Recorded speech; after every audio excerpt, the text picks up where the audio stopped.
다 같이 함께 하겠습니다. 어린 양의 보혈로 심령을 적시십시오. 어린 양의 보혈로 적셔지는 우리의 심령도 적셔지고, 어린 양의 보혈로 우리의 가정도 적셔지고, 어린 양의 보혈로 우리 교회도 적셔지고, 어린 양의 보혈로 여러분의 삶의 현장도 충만하게 적셔지는 그러한 은혜가 있게 되기를 주님의 이름으로 축복합니다. 교회를 상징하는 대표적인 심볼이나 상징이 있다고 한다면 그것이 무엇이겠습니까? 그것은 바로 십자가이겠지요. 교회가 세워지는 곳마다 십자가가 높이 세워져 있고, 교회 안에 들어와 보면 항상 그렇게 십자가가 걸려있는 모습을 볼 수 있고, 또 정말 하나님의 자녀라고 한다면 십자가의 은혜를 떼어놓고 살아갈 수가 없겠지요. 물론 이 십자가는 로마 시대에 사형수들이 사형당하던 사형 형틀이었습니다. 그런데 교회를 상징하는 심볼이 십자가인 이유가 무엇이겠습니까? 그것은 예수님이 십자가에 달려 피 흘려 죽으심으로 저와 여러분의 모든 죄값이 완전히 지불되어졌기 때문에 그런 것입니다. 예수님이 우리를 대신하여 피 흘려 죽으심으로 죄에 대한 심판의 대가인 죽음이라고 하는 이 문제가 바로 하나님의 공의 앞에서 완전하게 해결되어진 사건이기 때문에, 그래서 우리를 향한 하나님의 진노가 멈춘 사건이 이 십자가의 사건 속에 있는 것이기 때문에 이 십자가는 교회의 대표적인 상징이 되는 것입니다. 그리고 하나님과 원수가 되었던 우리가 하나님과 다시 화목하게 되어서 하나님의 자녀라 일컬음을 받게 되었고, 언제든지 얼마든지 하나님의 은혜의 보좌 앞에 나갈 수 있는 길이 이 십자가로 말미암아 열려졌기 때문에, 그래서 십자가는 하나님의 자녀에게는 떼어놓을 수가 없는 것입니다.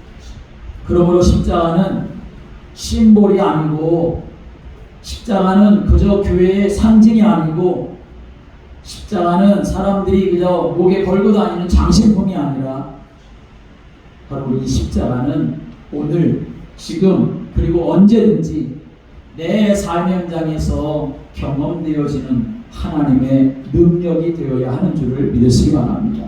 함께 하겠습니다. 십자가는 능력입니다. 십자가는 능력이라는 사실을 우리가 분명히 기억해야 합니다. 그래서 신앙생활을 하는데 십자가의 은혜를 정말 경험한 사람, 십자가의 은혜를 정말 바르게 아는 사람, 이 사람의 신앙생활은 관념이 아니라, 머릿속에 있는 그런 신앙생활이 아니라 실제가 되어지는 것입니다. 하나님 앞에 무릎 꿇게 되어지는 것도 감사함으로 될 수가 있는 것이고, 주님 몸된 교회를 위해서 헌신하고 생명이 살아나는 역사를 위해서 헌신하는 일도 너무나 내가 감사한 일이 될 수가 있는 것이죠. 그런데 여전히 교회를 다니면서도 이 십자가에 대한 메시지를 들으면서도 이것이 여전히 내 것이 되지 못하고 실제가 되지 못하고 이 십자가의 보혈 속으로 깊이 들어가지 못하는 그런 사람들이 있는 것도 사실인 것이죠. 그렇다면 그것은 너무나 안타까운 일인 것이고, 정말 그 사람이 천국 갈 수 있을까? 그 사람이 정말 하나님의 자녀일까? 묻지 않을 수가 없는 것입니다. 오늘 우리가 하나님의 자녀가 됐다면 정말 내가 오직 예수 그리스도가 되고 오직 하나님 나라가 되고 오직 성령 충만한 그러한 삶을 누리기 위해서 오늘도 예수님의 십자가의 보혈이 내 심령을 충만하게 적시는 그러한 은혜를 여러분이 사모하고 또 그것을 누리고 또 그것을 선포하는 그런 믿음의 삶이 되시기를 주님의 이름으로 축복합니다. 교회에 그리고 성도들에게 이 십자가의 보혈이 없다고 한다면 아무것도 아닌 것이죠. 아무것도 될 수가 없는 것이죠. 그렇다면 왜 우리가 이 예수님의 십자가의 보혈만을 붙잡아야 되는가? 왜 예수님의 십자가의 보혈로 적셔져야만 하는가 하는 것을 오늘 우리가 다시 한번 말씀 속에서 깨닫고 또 그것을 붙잡게 되기를 주님의 이름으로 축복합니다. 세 가지를 말씀드리겠습니다. 첫째로는 예수님의 피가 곧 생명이기 때문에 그래서 우리는 그 예수님의 보혈을 붙잡아야 하고 예수님의 보혈로 적셔져야 하는 것입니다. 여러분, 피가 소중합니까? 소중하지 않습니까? 소중하지요. 소중해도 그냥 소중한 게 아니라 사실은 제일 소중한 것입니다. 그런데 구약 성경을 읽다 보면 사람만 피를 소중하게 생각하는 것이 아니라 하나님도 피를 굉장히 중요하게 다루신다는 사실을 우리가 발견할 수 있습니다. 오늘 10절 말씀만 보아도 피를 먹는 그 사람에게는 내 얼굴을 대하여 그를 백성 중에서 끊어버리겠다. 하나님 그렇게 말씀을 하시지요. 이스라엘 백성들이든지 아니면 이스라엘 백성들 가운데 거하는 그러한 이방 족속 사람들이라 할지라도 그 피째 먹으면, 그 피를 먹으면 하나님이 끊어버리겠다 말씀하실 정도로 이 피에 대하여 하나님이 아주 중요하게 여기신다는 거죠. 그래서 하나님 피를 먹지 말라라고 말씀하시는데 그 이유에 대해서 11절에 말씀하십니다. 11절 같이 읽어볼까요? 11절 시작. 육체의 생명은 피에 있으니라. 내가 이 피를 너희에게 주어 제단에 뿌려 너희의 생명을 위하여 속죄하게 하였나니 생명이 피에 있으므로 피가 죄를 속하느니라. 아멘. 생명이 어디에 있다고요? 피에 있다 말씀하지요. 그래 우리가 넘어져서 깨지고 부러지는 정도로는 뭐 죽지는 않지요. 아플 수는 있지만 그러나 죽을 정도는 아닌 거지요. 생명에는 크게 지장이 없습니다.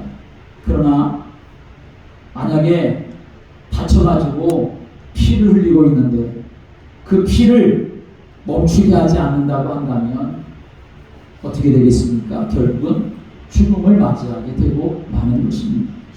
그래서 생명이 피에 있다는 거지요. 여기까지 우리가 일반적으로 이해할 수가 있는 부분인 거지요. 그런데 더 중요한 것은 아주 중요한 말씀을 하시는데 그 말씀이 뭐냐면 생명이 피에 있기 때문에 그 피가 죄를 속한다라는 말씀입니다. 여러분 이게 무슨 말씀일까요? 생명이 피에 있는데 피가 죄를 속한다? 아니 피가 죄를 속한다는 뭐고 피가 죄를 속한다는 말은 뭐고 어떻게 피가 죄를 속할 수가 있느냐라고 하는 것입니다. 그런데 여러분 우리가 이 말씀 속에서 뭘 잘 깨달아야 되냐면 바로 이 말씀 속에 복음의 비밀이 담겨져 있다라고 하는 것이고 이것은 바로 하나님의 공식이다. 절대로 변할 수 없는 하나님의 공식이라는 사실을 우리가 알아야 합니다. 생명이 피에 있다. 피가 곧 생명이라고 하는 말이지요. 그런데 피가 죄를 속한다라고 하는 말을 하고 계시는데 피가 죄를 속한다라고 하는 말을 이해하려고 하면 먼저 우리가 이해해야 할 부분이 있습니다. 그것은 뭐냐 하면 하나님이 하나님의 형상을 따라 사람을 만드시고 그 사람의 코에다가 생기를 불어넣으셔서 하나님과 함께 살아갈 존재가 되게 하셨습니다. 하나님이 그 코에 생기를 불어넣으셔서 사람이 생명이 되어서 이제는 죽음이 없이 하나님과 함께 영원히 살아갈 존재로 우리 인간을 만드셨다는 거예요. 그리고 우리 인간에게 하나님이 복을 주셨습니다. 이게 바로 원래 우리 인간의 모습이었던 것이요. 그런데 우리 인간에게 문제가 찾아왔죠.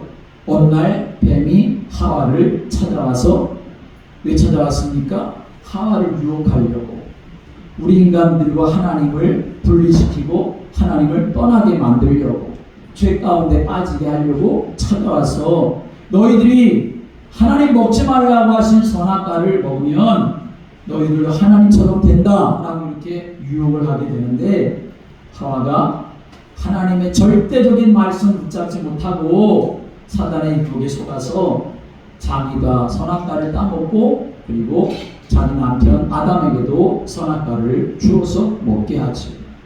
그런데 보십시오. 하나님처럼 되기는커녕 원래 하나님 주셨던 하나님의 형상조차 다 사라져버리고 많은 일이 일어나게 되고 말았습니다.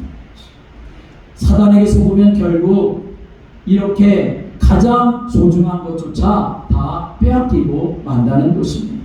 결국 어떻게 되었습니까? 하나님이 말씀하시기를 너는 흙이니 흙으로 돌아갈 것이니라 라고 말씀합니다. 원래 하나님이 사람을 흙으로 만드셨어요. 그런데 흙으로 만드시고 그냥 놔두지 아니하시고 그 코에다가 생기를 불어 넣으셔서 이제는 흙이 아니라 생명이 되었던 거죠. 흙으로 지어졌지만 하나님의 생기가 들어와서 생명이 되어서 하나님과 영원히 함께 살아갈 영적인 하나님의 영이 살아있는 그러한 존재가 되었는데, 그런데 사단의 그 도구로 쓰임받은 이 뱀의 거짓말에 속아서 하나님의 말씀을 떠나버리게 되었고 영혼의 눈이 어두워지게 되었고 결국은 흙으로 돌아가리라 그렇게 하나님이 심판하시게 되지요. 흙으로 돌아가라 라고 하는 말씀이 무슨 말씀입니까? 바로 우리 인간들에게 이제 죽음이 오게 되었다. 죄의 삭은 사망이다 라고 말씀하는 것이죠. 하나님을 떠난 죄의 결과는 죽음밖에 없다 라고 말씀하는 것입니다. 그런데 이 죽음, 이 사망의 문제를 해결할 방법을 하나님이 주셨어요. 그 방법이 뭐냐? 그 방법이 바로 피라고 하는 것입니다. 죄의 삭은 사망이지만 피에 생명이 있기 때문에 이 피로 사망의 문제, 사망의 이유가 되는 죄의 문제를 해결할 수가 있다. 하나님이 그 방법을 우리 인간에게 주신 것입니다. 그래서 하나님이 어떻게 하라고 하셨습니까? 구약성을 읽어보면 하나님이 피제사를 드리도록 희생제사를 드리도록 그렇게 말씀하셨고, 하나님 앞에 모든 죄인들이 그 죄사함을 받기 위해서는 항상 희생제사를 드려서 피를 하나님께 흘려야만 했던 것이 바로 죄 용서를 받을 수 있는 유일한 길이 되었던 것이죠. 내가 죄를 범하여 죽음을 당해야 하는데 내 죄와 죽음의 문제를 대신할 희생제물을 준비해서 내 죄를 그 희생제물에 전가시키고, 그리고 이제 전가받은 내 죄를 전가받은 그 희생제물을 죽여 그 피를 흘려서 하나님의 제단에 뿌리게 되어질 때, 그리고 그것을 태워서 하나님 앞에 드리게 되어질 때에 하나님은 나의 죄를 그 희생제물이 대신 지고 가고 죽음으로 인하여서 나의 죄를 용서해 주시는 것, 그것이 바로 희생제사의 비밀이고 은혜였던 것입니다. 그래서 피는 곧 생명이다 라고 말씀하는 것이죠. 그렇다면 예수님의 그 십자가에서 흘리신 그 피, 그것은 무엇이 되는 것이겠습니까? 예수님의 바로 생명이 되어지는 것이죠.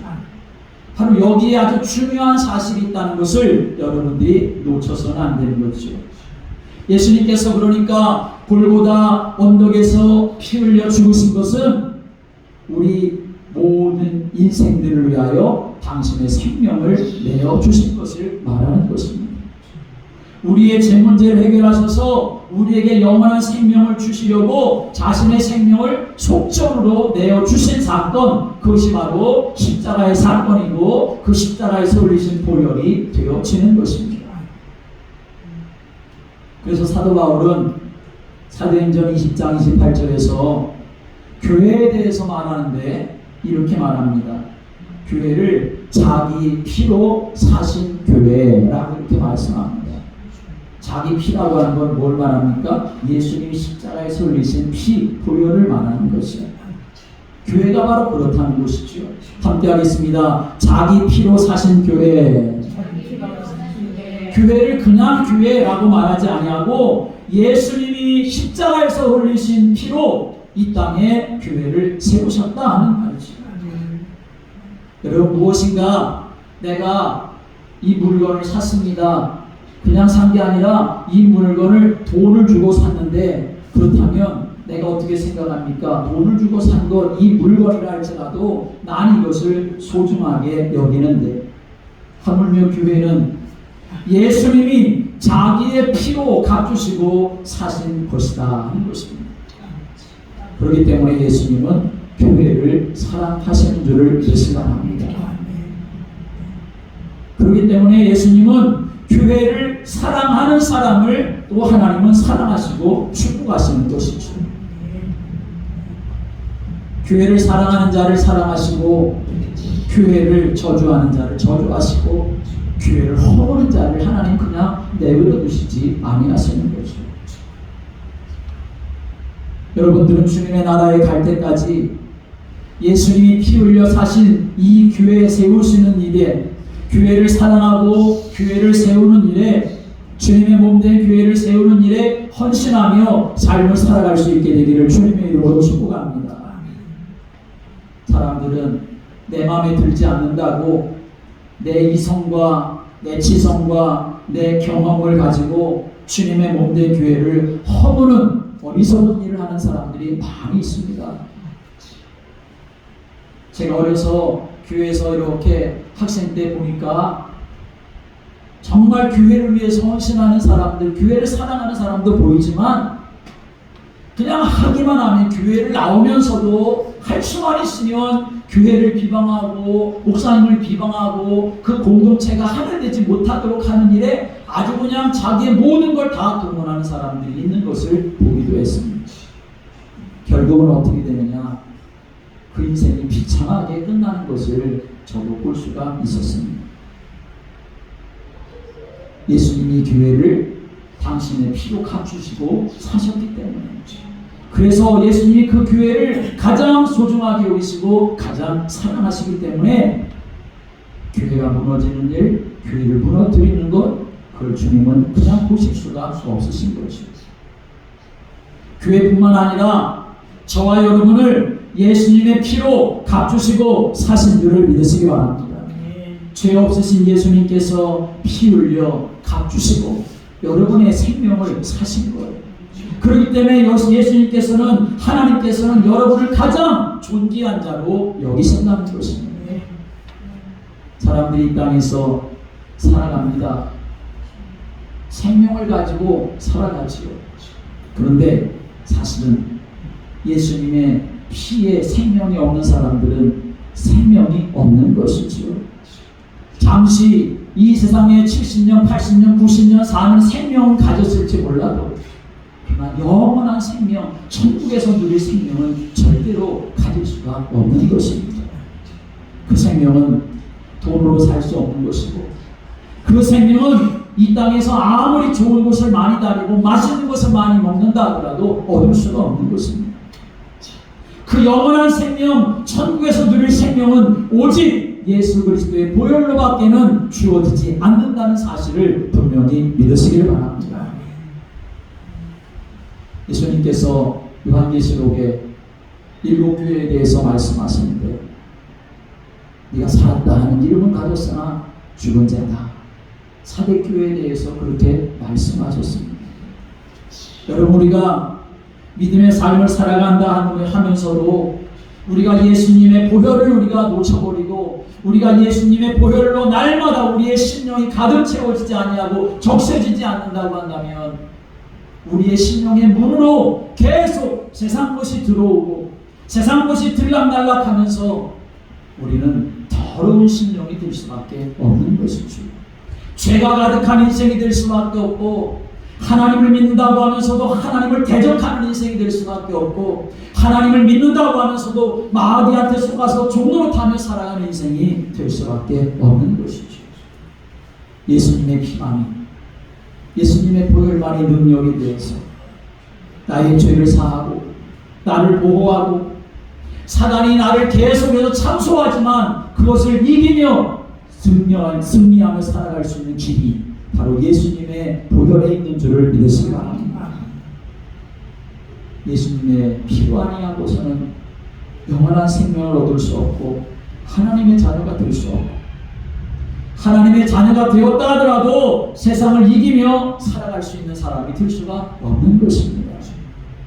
날마다 주의 보혈로 충만케 되기를 간절히 사모하고, 그 예수님의 피가 나를 구속하시고 이제는 내 생명이 되었다는 사실 앞에 감사하며 삶을 살아가는 여러분 되시기를 주님의 이름으로 축복합니다.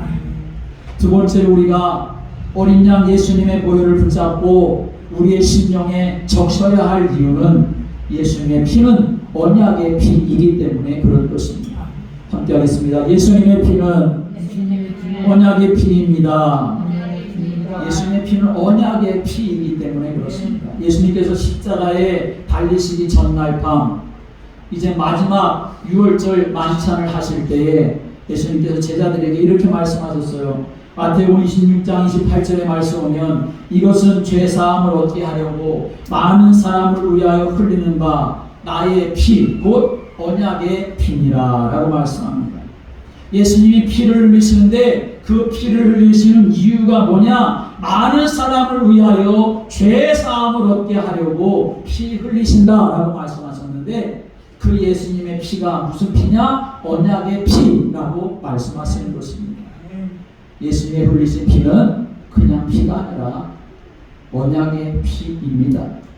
언약의 피라고 하는 말이 무슨 말입니까? 언약의 피라고 하는 것은 약속이 있는 피, 약속이 담겨져 있는 피라고 하는 말이 되는 것이죠. 그러면 사람도 약속을 맺을 때 그냥 약속하지 않지요.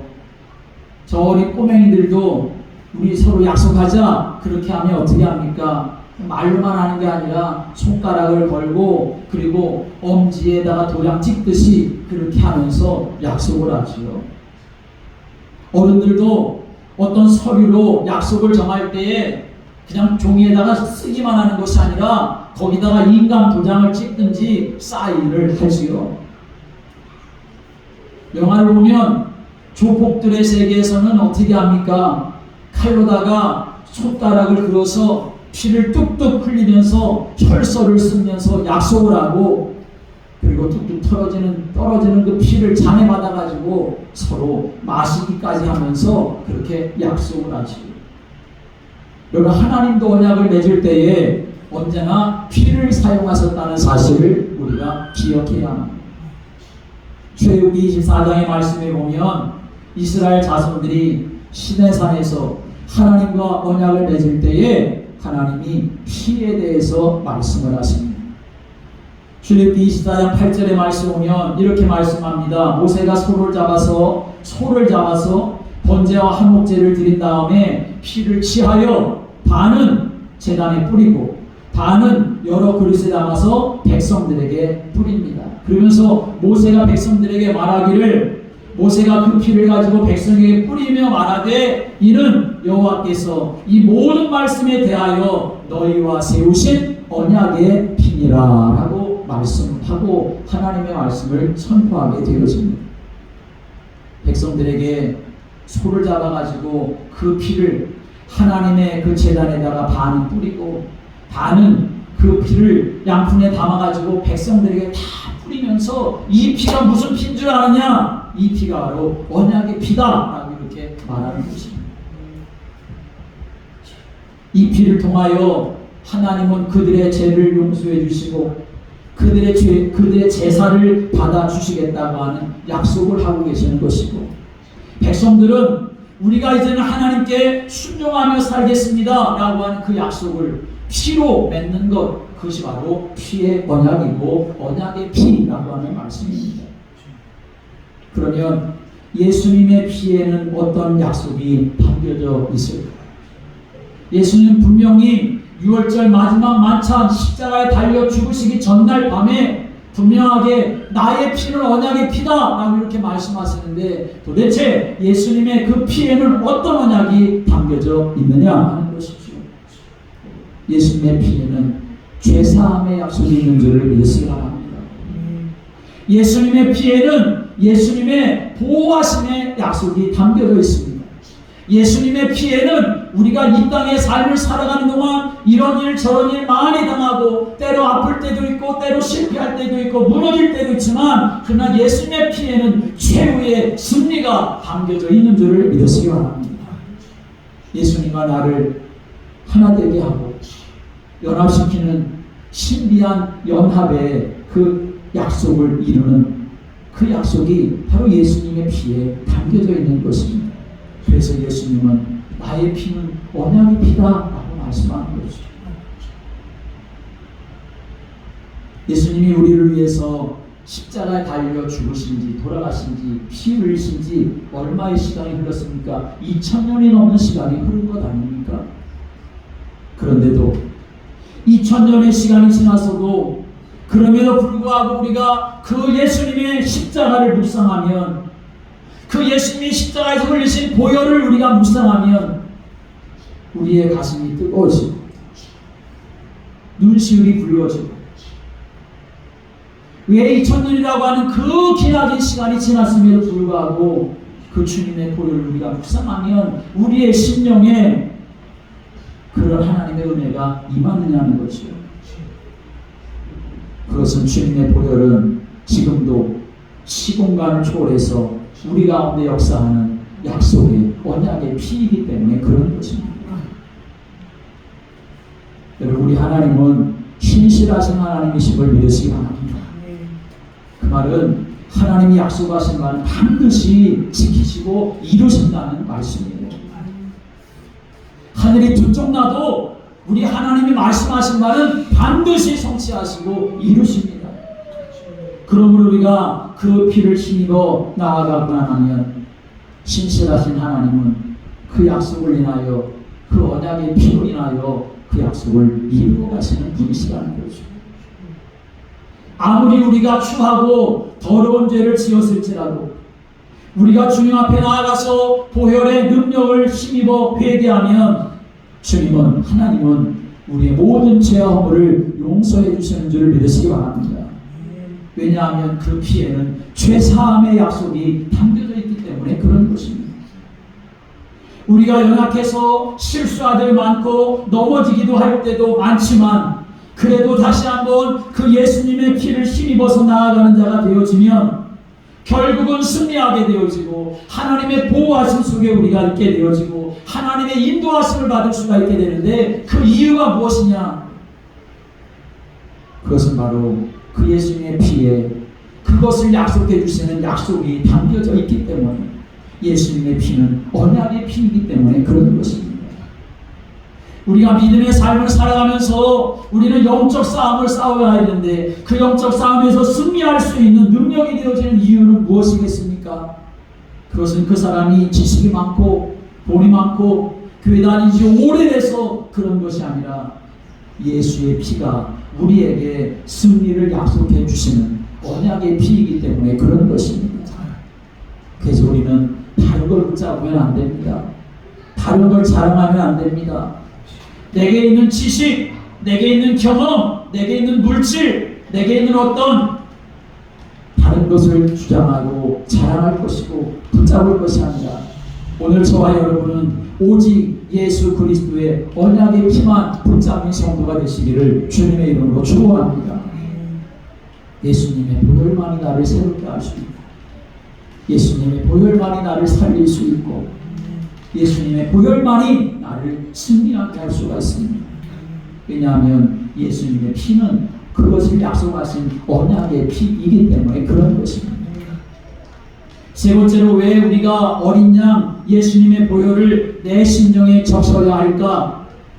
그것은 예수님의 보혈이 역사하는 곳에 성령의 기름 부으심이 있기 때문인 것입니다.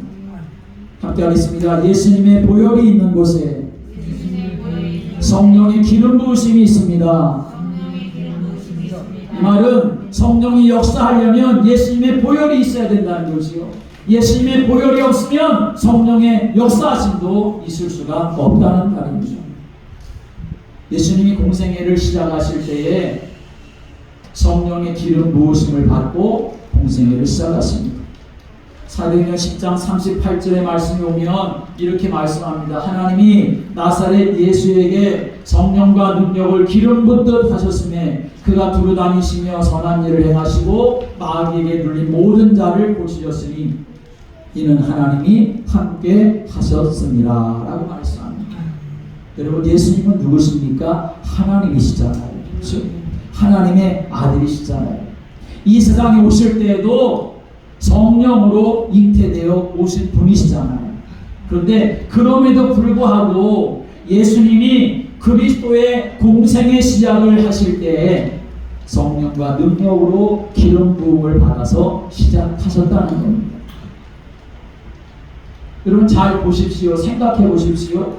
예수님이 공생애를 시작하시기 전까지, 그러니까 태어나서 이제 30살 정도까지 예수님은 하나님의 아들이셨음에도 불구하고 그 30살까지는 공생애 시작하시기 전까지는 예수님의 생애 가운데 예수님이 어떤 기적이나 능력을 행하셨다는 말씀이 성경에 없습니다. 그런데 예수님이 공생애를 시작하실 때에 요단강에서 세례를 받으시고 올라오실 때에 성령과 능력으로 기름 부음을 받으셔서 예수님이 공생애를 시작하시게 되었다는 것입니다. 예수님이 세례를 받으실 때 어떤 일들이 일어났느냐? 마태복음 3장 16절 17절의 말씀에 보면 그렇게 말씀합니다. 예수께서 세례를 받으시고 그 물에서 올라오실 때 하늘이 열리고 하나님의 성령이 비둘기같이 내려 자기 위에 임하심을 보시더니 하늘로부터 소리가 있어 말씀하시되 이는 내 사랑하는 아들이요 내 기뻐하는 자니라 라고 말씀하십니다. 예수님이 하나님이시고 하나님의 아들이시지만 육신을 입고 계시는 동안에는 어떤 능력도 어떤 기적도 행하지 않으시고 성령의 기름 부으심을 받으시고 난 다음부터 예수님은 공생애가 시작되어지고 그리고 하나님이 주신 은혜와 능력 안에서 예수가 그리스도라는 증거를 보이고 나타내시기를 시작하셨다는 것입니다. 예수님의 제자들도 마찬가지입니다. 3년 동안 예수님에 의해서 가르침을 받았지요. 그것도 일주일에 한 번씩 1시간 모여가지고 제자 훈련 받는 게 아니지요. 3년 동안 예수님과 함께 먹고 자면서 그렇게 예수님으로부터 제자 훈련을 받았지요. 그런데 어떻게 됐습니까? 예수님이 잡히시던 날 그 제자들은 3년 동안 그렇게 예수님과 함께 다니면서 말씀도 듣고 기적을 보기도 하고 훈련을 받기도 했지만 다 도망가는 자들이 되고 말았습니다. 그런데 나중에 이 제자들이 변화된 모습을 우리가 볼 수 있죠. 어떻게 변화되었습니까? 사람들을 두려워하지 않는 자로 변화되었고 예수님의 이름을 말하지도 말고 예수님의 이름으로 가르치지도 말라고 하는 이 종교자들의 위협 앞에서도 당당하게 우리는 보고 들은 것을 말하지 않을 수가 없다. 천하인간의 구원 얻을 만한 다른 이름을 하나님이 우리에게 주신 적이 없다 말하면서 예수 그리스도를 말하는 사람들이 되었습니다. 죽음도 두려워하지 않고 감옥에 가는 것도 두려워하지 않았습니다. 마귀를 무서워하지 않고 오히려 마귀를 무서워하는 것이 아니라 도리어 마귀를 발로 밟아버리는 역사도 일어났습니다. 언제 이들이 이렇게 변화되었습니까? 무엇이 이 제자들을 그렇게 바꾸어버렸습니까? 오순절에 마가의 다락방에서 예수님이 말씀하셨던 그 성령의 기름 부으심의 약속을 믿고 간절히 기도하여 성령 충만함을 받고 성령의 기름 부음을 받게 되었을 때에 그때부터 제자들은 변화되어지게 되었던 것입니다. 바라기는 저도 여러분도 성령의 기름 부으심을 사모할 수 있게 되기를 주님의 이름으로 축복합니다. 성령의 기름 부으심, 성령의 역사, 성령의 충만함을 우리가 구하고 기도해야 하는 것입니다. 그래야만 내가 하나님의 사람으로 변할 수가 있습니다. 나를 변화시킬 수 있는 것은 다른 것으로 변화되어지는 것이 아니라 오직 성령이 나를 주장하셔야만 내가 변화된 인생을 살아갈 수가 있는 것입니다. 성경 전체를 보면 그 예수님의 보혈과 성령의 충만, 이 성령의 기름 부으심은 아주 깊은 관련이 있습니다. 마치 동전의 양면과 같이 떼어놓을래야 떼어놓을 수 없는 관계가 예수님의 보혈과 성령의 기름 부으심입니다. 레위기 14장의 말씀에 보면 이 사실을 잘 말해주고 있는데 구약성경 레위기 14장의 말씀은 무엇에 대해 말씀하냐면 납병 환자가 정결케 되었을 때, 납병 환자가 고침받게 되었을 때에 이제 어떻게 해야 되느냐라고 하는 그 의식과 절차에 대한 말씀이 이 레위기 14장의 말씀에 기록되어 있습니다. 자, 그런데 여러분, 기본적으로 우리가 생각하고 아는 사실이 뭐냐 하면, 구약시대에는 이 납병, 이 문둥병이라고 하는 것은 죄에 대한 결과, 하나님의 그 죄에 대한 진노, 죄에 대한 심판으로 사람들이 생각을 하게 되었다는 것입니다. 그래서 구약시대의 납병은 하나님으로부터 죄로 인하여 받은 저주라고 사람들이 생각을 했어요. 그래서 납병에 걸리면 어떻게 합니까? 납병에 걸리면 이제 같이 살지를 못하지요. 분리시켜 버립니다. 집에서도, 그리고 그들이 함께 살아가는 공동체에서도 다 분리가 돼가지고 성 밖으로 쫓아내 버리게 되어지죠. 여러분, 죄라고 하는 것이 무엇입니까? 이 죄라고 하는 것은 분리되게 만드는 것이지요. 그래서 죄로 인해 하나님과 우리 사이가 분리되게 되는 것입니다. 그래서 이 사실과 연관해가지고 구약시대에는 납병을 하나님에게 받은 저주라고 그렇게 생각을 했던 것입니다. 그런데 어느 날 이 납병 환자가 납병에 걸려서 이제는 분리돼서 나가 살다가 납병이 고침받게 되어지는 그러한 일이 생겨지게 되어지면, 이제 정상적으로 회복되어지면 어떻게 해야 되느냐 하는 것을 레위기 14장에서 말씀하는데, 납병 환자가 고침을 받게 되어지면 나 이제 병 고침을 받았습니다. 보십시오. 나 이제 괜찮잖아요. 그렇게 보여주면서 곧장 집으로 돌아가거나 공동체로 돌아가는 일이 돌아갈 수가 없었습니다. 하나님이 여러 가지의 절차를 거치게 한 다음에 그 다음에 집으로 가고 공동체로 돌아가게 하셨습니다. 그 첫 번째는 뭐냐면, 납병을 고침받은 사람이 제일 먼저 누구한테 데려감을 당하게 되냐면 제사장에게 데려감을 당하게 되어집니다. 여러분, 우리가 신앙생활하면서 믿음의 삶을 살아가는 데 있어서 여러분들이 그저 내가 의논할 수 있고, 내가 어떤 충고를 들을 수 있고, 또 내가 어떤 말씀을 들을 수 있고, 내가 어떤 무엇인가를 참고할 수 있는 여러 가지 많은 것들이 있을 수가 있죠. 사람이 될 수도 있고, 책이 될 수도 있고, 인터넷이 될 수도 있고, 그런데 오늘 이 납병 환자가 고침받고, 그 고침받은 것을 이제 확인하기 위해서 누구한테 데려감을 당했느냐? 바로 제사장에게 데려감을 당했다고 하는 것은 모든 삶에, 정말 나의 모든 삶에 관여할 수 있고, 내가 정말 인도받아야 될 그 중심은 누구에게 있느냐? 제사장에 있다라는 사실을 여러분이 아셔야 된다는 거죠. 그걸 놓쳐버리면 결국 우리는 하나님 밖에 있는 것과 내가 의논하고 그것과 관계 있는 삶을 살아갈 수밖에 없게 되기 때문에 그런 것입니다. 자, 이제 제사장에게 데려감을 당하면 두 번째는 어떻게 하냐면, 제사장이 이렇게 그 사람을 보고, 난 왔네? 그리고 이제 돌아가도 돼? 집으로 가도 돼? 그런 게 아니라 제사장이 그 사람을 데리고 어디로 나가냐면 성 밖으로 다시 나아갑니다. 성 밖으로 다시 나아가서 차근차근 다 살펴보는 거죠. 정말 이 사람이 깨끗이 나았나? 안 나왔는데도 혹시 거짓말을 하는 건 아닌가? 제사장이 다 점검을 하게 되어지는 것입니다. 확인하는 거죠.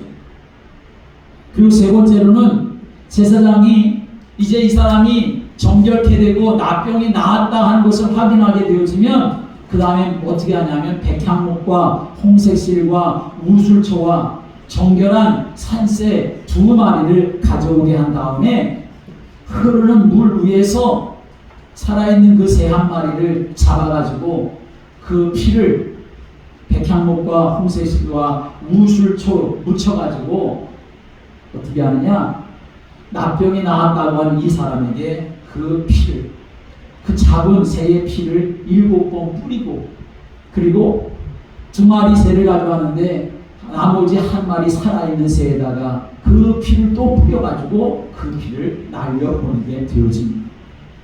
물론 여기에는 신학적인 여러 가지 의미가 있는데 그걸 다 설명하기는 지금 이 시간이 어렵고, 그렇게 한 후에 그것으로 끝나냐? 아닙니다. 네 번째는 어떻게 하느냐 하면 그 사람이 입고 있었던 옷을 다 벗어서 빨고 그 몸에 있는 모든 털을 다 밀어내고 그리고 깨끗하게 몸을 씻게 합니다. 그리고 다섯 번째는 어떻게 하느냐, 드디어 성 안으로 들어오게 되는데, 그렇다고 해서 곧장 집으로 가는 것이 아니라 성 안에는 들어오지만 그 집의 장막 밖에 2회 동안 다시 머물게 했습니다. 2회 동안 다시 머물게 하면서 정말 이 사람이 고침받았는가 다시 또 점검하고 또 점검하고 또 점검하는 거죠.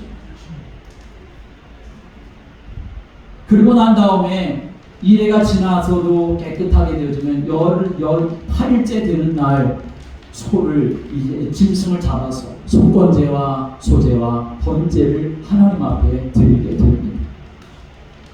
이미 정결함을 얻었고 이제는 성 안으로 들어온 것이 허락되었는데 집으로 곧장 들어가지 아니하고 이제는 뭐 하느냐, 하나님 앞에 속건제와 소제와 번제를 하나님 앞에 드리면서 이제는 자기가 정결케 되었다는 사실을 하나님 앞에 감사함으로 예배를 드리게 되어지는 것입니다.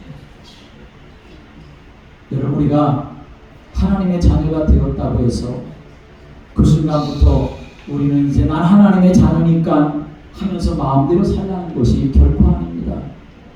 납병한 자가 깨끗함을 받았다 할지라도 그가 그 집에 그 공동체에 들어가기 전까지는 이렇게 여러 가지 많은 절차를 거치는 것처럼 내가 하나님의 자녀가 되었다고 해서 나는 이제 뭐 다른 거 필요 없어 괜찮아 하면서 내 마음대로 살아가는 인생이 아니라, 나는 어두운 가운데 있었는데 빛 대신 예수님이 들어오셔서 내가 이제는 빛 가운데 거하게 되었지만 여전히 나는 어떤 삶을 살아갈 수 있느냐, 여전히 어두운 가운데 살아갈 수가 있기 때문에 깨어 겸손하는 그런 사람이 되고 점검하고 살아가는 사람이 되어야 한다는 것입니다. 이렇게 이제 하나님 앞에 속건제와 소제와 희생제사 그 번제를 드리는데 중요한 사실이 여기서부터 있다는 것을 알아야 합니다. 레위기 14장 14절의 말씀이 오면 이제 속건 제물을 취하여서 속건 제사를 하나님 앞에 드리게 되는데, 그 속건 제물에 그 제물을 잡아가지고 피를 취해서 어떻게 하느냐, 그 피를 취해서 지금 고침받은 정결함을 받은 이 납병 걸렸던 이 사람의 그 오른쪽 귓부리와 오른손 엄지와 그리고 오른손 엄지 발가락에 바르게 되어집니다. 정결함을 이제는 이 피로 확인시켜 주는 것이죠. 그런데 여기서 끝나는 것이 아니라 더 중요한 사실을 또 말씀하고 있습니다. 뭘 말씀하냐 하면 레위기 계속 되어지는 레위기 14장 17절의 말씀 오면 이렇게 말씀합니다. 손에 남은 기름은 제사장이 그 정결함을 받을 자의 오른쪽 귓부리와 오른쪽 엄지손가락과 오른쪽 엄지 발가락 곧 섞은 제물의 피에 바를 것이다 라고 말씀합니다. 이게 뭘 말씀하는 겁니까? 정결함을 받은 그 사람이 속건 제물로 하나님 앞에 제사를 드리는데 그 피를 그 정결함 받은 사람의 그 오른쪽 귓부리와 오른쪽 엄지손가락과 오른쪽 엄지 발가락에 바르는 것뿐만 아니라 그 피를 바른 위에다가 뭘 또 바르느냐, 기름을 발라라, 그렇게 말씀하고 계시다는 것입니다. 여러분, 기름이라고 하는 것은 뭘 말씀합니까? 성경에서 말씀하는 기름이라고 하는 것은 성령을 말하는 것입니다. 기름 부음은 바로 성령의 기름 부음을 말하는 것입니다. 그러니까 이 말씀의 문맥을 우리가 잘 이해하면 어떤 결론을 얻을 수 있느냐? 하나님은 아무에게나 성령의 기름 부으심을 허락해 주시는 것이 아니라 성령의 기름 부으심은 반드시 예수님의 보혈로 적셔지고 예수님의 보혈이 있는 곳에만 성령의 기름 부으심이 있다는 사실을 우리에게 말씀하고 있는 것입니다. 여러분, 이것은 절대로 변할 수 없는 하나님의 진리입니다. 예수님의 보혈이 없는 곳에는 성령의 기름 부으심이 없는 것입니다. 성령의 역사하심이 있을 수가 없다는 것이죠. 아무리 종교적인 열심이 많다고 할지라도, 아무리 충성 봉사를 많이 한다 할지라도, 사람들이 볼 때 저 사람 참 인격이 고상한 사람이야, 신앙생활 오래 했어, 그렇게 인정한다 할지라도 예수님의 보혈로 날마다 그 심령이 적셔지지 않는다고 한다면 성령의 기름 부으심은 있을 수가 없다. 성령의 역사하심 속에, 성령의 인도하심 속에 살아갈 수가 없다라고 하는 것을 우리에게 말씀하는 것입니다.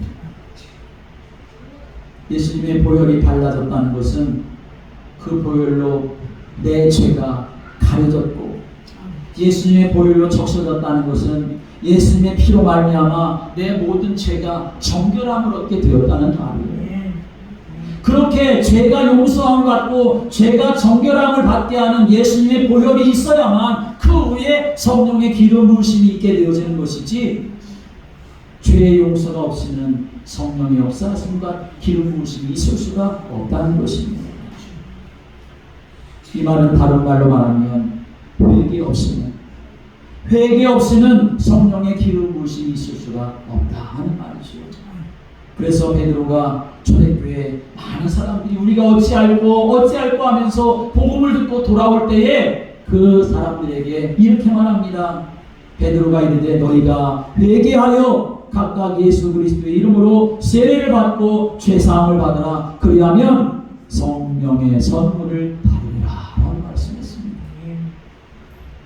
성령님은 하나님의 아들 예수 그리스도의 피가 발라진 곳에 역사하시는 것입니다. 예수님의 피가 뿌려진 곳에 기름 부으심을 허락하십니다. 이 성령의 기름 부으심이 있어야 신앙생활이 승리하며 살아갈 수가 있게 되어지는 것이죠. 어떤 상황, 환경을 만나도 강하고 담대한 자로 살아가면서 사단의 참소를 물리치고 영적인 전쟁에서 승리하기를 우리가 원한다고 한다면, 그런 역사 속에 내가 살아가기 위해서 성령의 기름 부으심을 내가 정말 소원한다고 한다면 그 이전에 내 심령이 예수님의 보혈로 적셔져야 한다는 것입니다. 저는 기도하고 또 저는 간절히 바랍니다. 내 심령뿐만 아니라 여러분의 심령도, 그리고 우리의 가정들에게도, 우리 교회에게도, 내가 삶을 살아가는 모든 관계와 현장에도 먼저는 예수님의 보혈로 적셔져야 한다는 것입니다. 하나님 예수님의 보혈로 적셔지게 해주옵소서. 어린 양 예수님의 보혈로 내 심령이 적셔지고 충만케 되어지는 역사가 있어서 하나님 나에게 성령의 기름 부음을 주시고 그 성령의 기름 부음을 받아 믿음의 길을 걸어가고 신앙생활할 수 있도록 하나님 앞에 구하는 성도가 되어야 하지 않겠습니까? 예수님의 보혈에 대한 감각이 없고 예수님의 보혈에 대한 사모함이 없이 예수님의 보혈로 적셔지는 것 없으면 결국은 머리만 커지고 교만하게 돼서 하나님이 역사하는 것이 아니라 사단이 역사하게 되어지는 것입니다. 한 주일 동안 또 바라기는 내가 예수님의 보혈 없이는 살아갈 수가 없고 예수님의 보혈로 충만하게 적셔지는 인생이 되고 나도 우리의 자녀들도 우리의 가정도 우리 교회도 내가 삶을 살아가는 현장도 그렇게 예수님의 보혈로 충만하게 적셔지도록 하나님의 은혜 구하며 그렇게 기도하며 살아가는 성도들 되시기를 주님의 이름으로 축복합니다. 기도드리겠습니다. 하나님, 우리 인생에 사는 길 예수님의 보혈밖에 없습니다. 예수님의 보혈로 적셔지게 하여 주옵소서.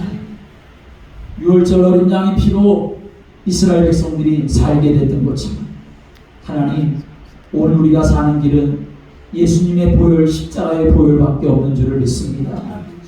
하나님, 나도 그 보혈 속에 있게 하여 주시고 우리의 후대들도 그 보혈 속에 있게 하여 주시고 우리 교회도 우리의 삶 현장도 그 보혈 속에 충만하게 젖어지도록 성령께서 은혜 베풀어 주시고 하나님이 우리 가운데 역사하여 주옵소서. 예수 그리스도의 이름으로 기도드립니다. 아멘.